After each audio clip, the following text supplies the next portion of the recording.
Merhaba, bugün sizlere keçi sütünden yoğurt yapmayı göstereceğim. Yoğurt mayalamayı. Benim minik bir bebeğim var. Alerjen bir yapısı var kendisinin. Sadece keçi sütünden yapılmış yoğurdu ve peyniri yiyebiliyor. Onun için yani inek sütü alerjisi var. Onun için keçi sütünden yoğurt mayalayacağım. Sizler için bu videoyu çekiyorum. Ev şartlarında yoğurt mayalamak, keçi yoğurdu mayalamak, inek yoğurdu değil, keçi yoğurdu mayalamak çok zor. Hele keçi peynir yapmak daha da zor. Çünkü keçi sütünden asla peynir olmuyor mesela kaynattığımızda. Ancak yoğurda çevirip peynire dönüştürebiliyorum.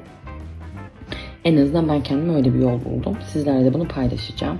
Öncelikle 1 litrelik keçi sütünü alıp kaynatıyoruz. Kaynaktan sonra bir 10 dakika ben altı kısık bir şekilde tekrar böyle helmelendiriyorum.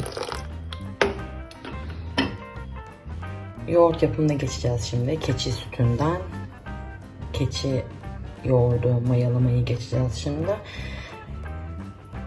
İnek sütünden farkı, inek sütünü kaynattıktan sonra parmağınızı 8'e kadar tutunca eğer yanmıyorsa eliniz mayalayabiliyorsunuz ama keçi sütünde öyle bir şey yok. Keçi sütünde 3'e kadar falan saymanız lazım. Hani 1, 2, 3 deyip yani öyle bir sıcaklık olması lazım ve kesinlikle ev şartlarında bu tip bir kasede yapıyor olmanız lazım. Hani bir toprak kaseler var ya, içi sırlı.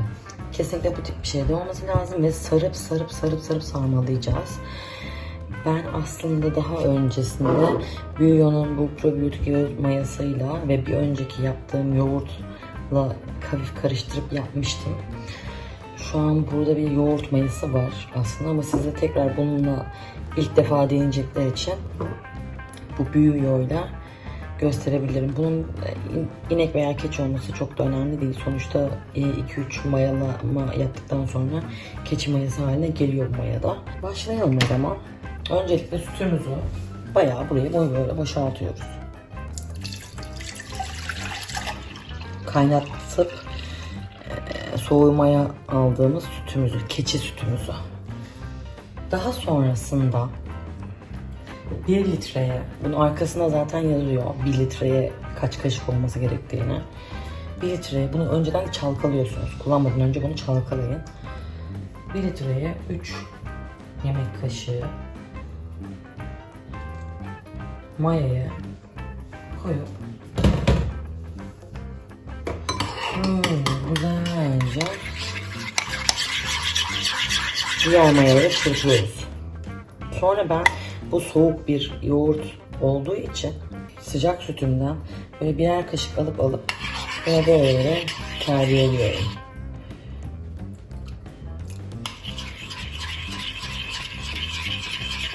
Ve sabaha kadar bu yoğurdu buradan hiç kımıldatmayacağım. Şu an saat gece 11 falan. Hiç kımıldatmayacağım. Birkaç tane böyle sıcak sütten mayanın içine aktarıp karıştırıyorum. Sonra yavaş yavaş böyle gezdiriyorum. Bunu bitirene kadar. Hiç inek sütünde böyle bir şey olmuyor. Böyle hani inek sütünü fırının içine koyup bile mayalanabiliyor yani. Hiç zahmetsiz. Çok kolay bir şekilde mayalanabiliyor ama keçi sütünde asla öyle bir şey yok. Şimdi esas mevzu bu. Burayı çok güzel bir şekilde kapamamız lazım.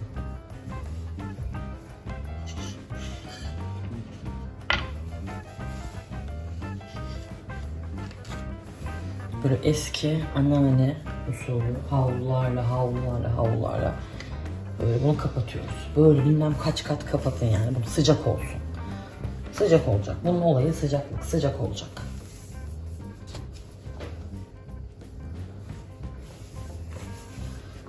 Böyle elimde ne kadar havlu varsa hepsini kapatıyorum yani, öyle söyleyeyim.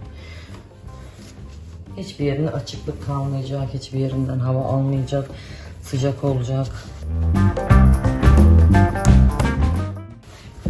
O sabaha kadar kalacak böyle. Evet arkadaşlar, yoğurdu açtım. Mayalamış olduğum keçi sütünden yoğurdu.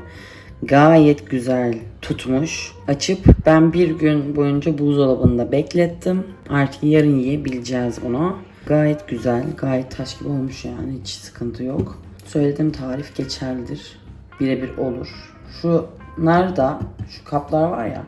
Bu kapları ben daha önceden şeyden almıştım. Marketlerde yoğurt satılıyor. Böyle inek sütü yoğurdundan. Yoğurtlar satılıyor bunların içinde. Ama zaten böyle ucuz marketlerinde falan da oluyor bunlardan yani. Hemen hemen her yerde var artık. Bunlar da çok iyi oluyor, öyle söyleyeyim. Yani öyle hani bebekler için küçük minik kasede günlük, günübirlik yoğurtlar mayalayayım falan olmuyor öyle keçi sütünde. Bunu alayım. Bunun içine mayalayayım da küçük küçük böyle şöyle kaselere falan doldurayım. Öyle bir şey yok arkadaşlar. Keçi sütünden yoğurdu ancak böyle büyük bir kasede mayalayabiliyorsunuz. İnanın bana, ben böyle 20 kere falan denedim. En uygunu bu oluyor. Yani hani yok 8'e kadar sayıp da mayalıyorum, yok 5'e kadar sayıp da mayalıyorum, yok fırının içinde mayaladım, kavanozun içinde mayaladım, tek tek küçük kaselerin içinde mayaladım. Olmuyor yani, yok. İşte hani inek sütünden yoğurt mayası alıp öyle mayaladım, o da olmuyor. En güzeli bu Büyüyor'un mayasıyla beraber keçi sütünü kaynatıyorsunuz. 3 saniye 4 saniyeye kadar dayanabildiğiniz kadar parmağınızı dayandırıyorsunuz. Ondan sonra mayalıyorsunuz. Videoda gösterdiğim gibi.